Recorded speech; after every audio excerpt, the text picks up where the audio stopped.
Do you want to learn how to use the budget feature in Quicken? Well, this is the video for you. Thanks for joining me. Joe DiSanto here, fractional CFO to businesses and high income individuals. All around Quicken expert and your YouTube personal CFO, if you will. That's my new moniker. Okay, so finally going to get around to this video about the budgeting in Quicken. Let's just jump right into it. Got Quicken open here, and I have the budget tool up, but I'm gonna explain a little something here. So, budgeting, the budget tool is under planning, or this planning tab that you may see here. You can customize Quicken so it doesn't always look exactly the same for everybody else, but I'm gonna also pop over here and turn on classic menus. If you have that on, there is the planning menu button that's up here is in that drop down. So there's two ways to get to it. And if you don't have a budget already in there, what you're going to see is something like this. It's going to be a screen that says, hey, set up a budget, and you'll hit set up a budget.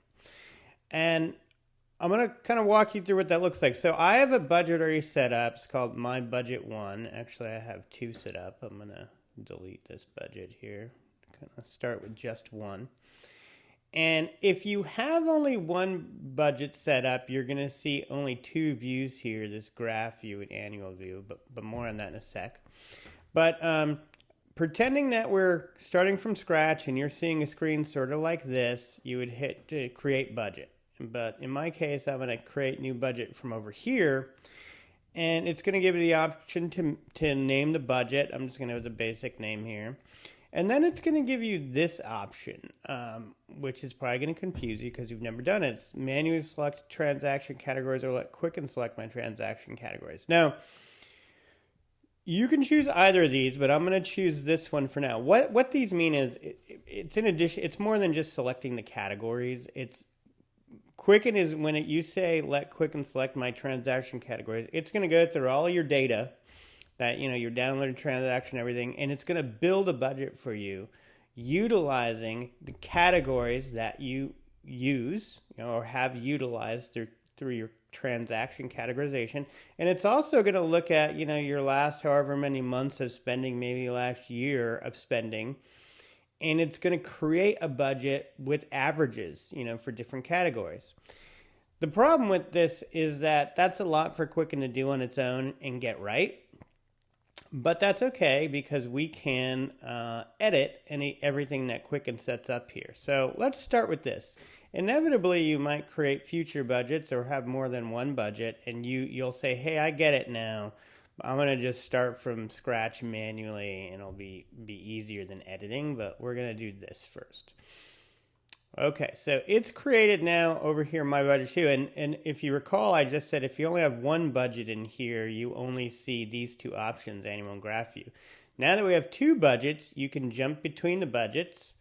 I have this new one I've made, but it starts out in graph view, which, inevitably this may be the view you like. If you're a visual person, you might, hey, I only want to look at graph view. I'm, used to what I call, reading the matrix itself and looking at the numbers. So if you want to go to annual view, you'll see the numbers. Now, what you're going to see here is that Quicken has, grabbed a bunch of information from my my data and built a budget for me. But as I said, that's a lot for Quicken to do and get it right. Now, additionally, in my case, this file I'm in, which is called tutorial file, it's got very little data in it, and it's quite inconsistent data. So what it's pulled together here is not good. It couldn't be. There's not enough info in there. But that's okay. I'm going to use this as the example of how to now edit. So there's a few things happening here. It's kind of making a budget for 2026. It's putting information in. It's pulling categories to utilize, and it's also putting financial info in here. But this is a good place to start. So we're going to go now over here to manage budget categories. And because, Quicken often just there's a lot going on. So when it says manage budget categories, you think, oh, I'm just selecting categories, but it'll end up being more than that. But I'm going to go over here and I'm going to select more categories that I want to use. Now, if you do hierarchy in your categories, you're going to see hierarchy here. And you might be saying, well, how come I don't see hierarchy there? And that's a good question. But I'll show you how to put that on. But I'm gonna select a few more things. First of all, I'm going to select some income here. I'm going to use W-2 income. Now, you might also be saying, well, hey, Joe, why aren't you using personal and then work income and then W-2 income? And I'll explain why in a sec. You don't have to. You can just choose the ultimate category. So I'm going to pick that for income. Expenses, I'm going to pick some more expenses here. I got entertainment, I got gym. I mean, I have tons of categories in Quicken here, but I don't, because I haven't put a lot of data in this particular file. It's only seeing data in a few files. So I'm going to leave it to pretty minimal, but I might throw in a couple more. Let's see, principal interest. I'm going to take that one off. Utilities, yes. Leave that. I'll do clothing here and laundry for personal. And then I'm going to take off some things I know that it added accident or things I don't need that it added. Now, what I'm doing here is not kind of relevant to you in that you're going to have your own categories and you pick what you want to use. I'm very specifically picking categories that I know that there's data for. So, sort of disregard like what and why I'm picking. Okay, so now I've added more here to this budget, but it's still looking pretty wacky and there's no hierarchy. I'm going to turn that on because it makes it way easier to view. So if you go to view options and you show parent category roll up, you'll start to see your hierarchy. Now, one bummer about the budget is in this, at least in the desktop version, it's kind of fixed in this frame and I can't expand it, which really stinks. I wish I could. But you kind of got to work with it a little bit as is. So now I have these categories and I have now, a whole annual budget. But you're going to see here that, hey, some of this stuff is missing info and like it's different, So I'm going to fix my budget now. I'm going to and I have like this budget is one just a farce budget, but two, it's a farce budget probably from like 1975 based on the numbers, but whatever. But I'm going to say that I make $5,000 a month of W-2 income. It's already in this one box. I could go here and add it into every other box, or I could do this. There's a little feature here under this icon that says apply January budget forward. Oop. No, apply January to the end of apply January to all of 2026. Excuse me, and there you go. Now you're going to notice you can't edit these like hierarchy categories. You can only edit the ultimate end source category. Okay, so my car payment, my fictitious car payment is $400 a month. I'm going to apply that. My fictitious fuel costs, I'm going to apply that. My fictitious entertainment, I'm going to apply all these. Groceries, $536. Now, that's kind of a random number, $536. That number is like that because Quicken went and pulled previous data for that category and then did an average. So if you're like, well, I don't want my groceries to be $536, I want to make it $500. You could do that, and then you could apply that forward. Say we'll make restaurants $500 too, and we'll apply that forward.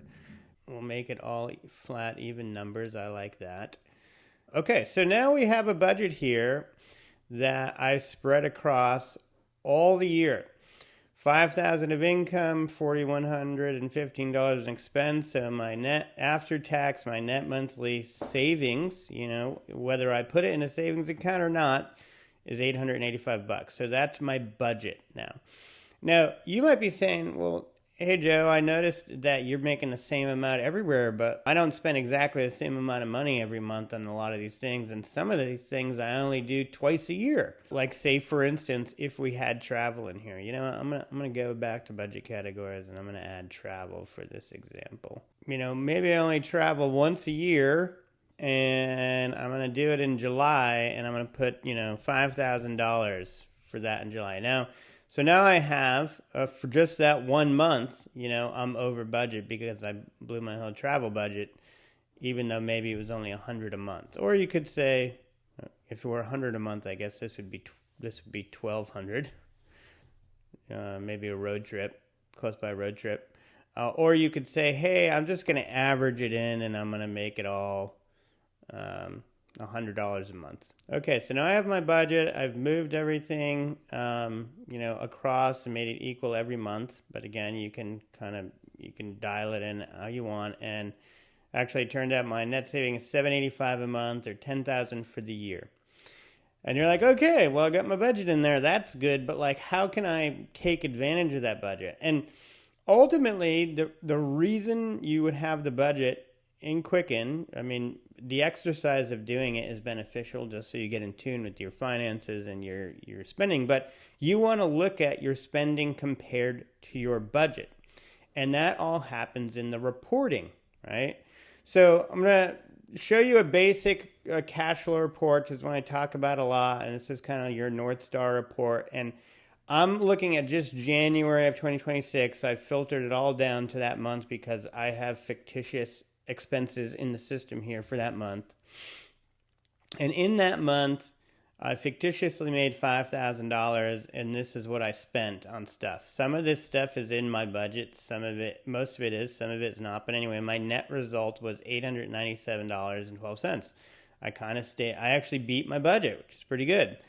But you don't see that in this general cash flow report. So if we go to a current budget report, which would be under reports, and where are you?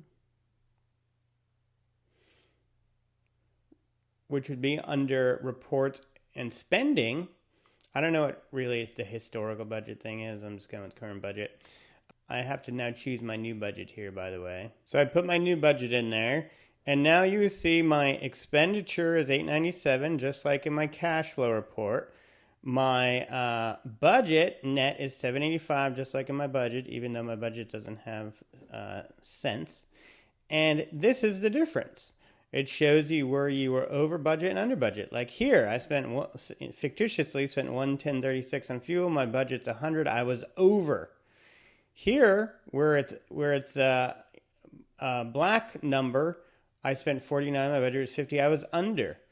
And so on and so on, and we see that I beat my budget by $111.89, and I saved even more money than I planned to or budgeted to save. And our goal in our personal finances is ultimately to spend less than we make, or make more than we spend. Maybe that's a glass half empty sort of approach to saying it, but we want to spend less than we make. Even more less we spend, the more we save. We take that savings, we invest it. So we have basically good personal finance practices on the income and expense front. The better we are there, the more we save. The more we save, the more we grow for our future, and whether that be an early retirement, semi-retirement, full retirement, eventually, whatever. College savings, this, that, and the other. If you're always spending more than you make, or spending everything that you make, you don't save, and you are not prepared for the future. So budgeting helps you not only, stay within your means, but it's helping you generate that savings consistently and helping you grow your savings for whatever you may need it for. Again, in the long run, retirement, maybe in the short run, that next vacation, it may, in the medium run, your kid's school, whatever it may be. Now, I'm going to show you a few other reports, and then we'll end the video. By the way, a little sidebar here. If you like my content and you want to get more into understanding personal finance, please check out my Personal Finance Mastery course. Not only does it teach you all about Quicken, of course, but it teaches you all about personal finance from a bird's eye view. And it just gets you in tune to what you need to know about personal finance quickly and effectively. Go to my website, joedisanto.com. There's also a link in the description below, and I will hopefully see you in the course. Okay, back to the video. So this is the current budget report right here, the one that shows the comparison.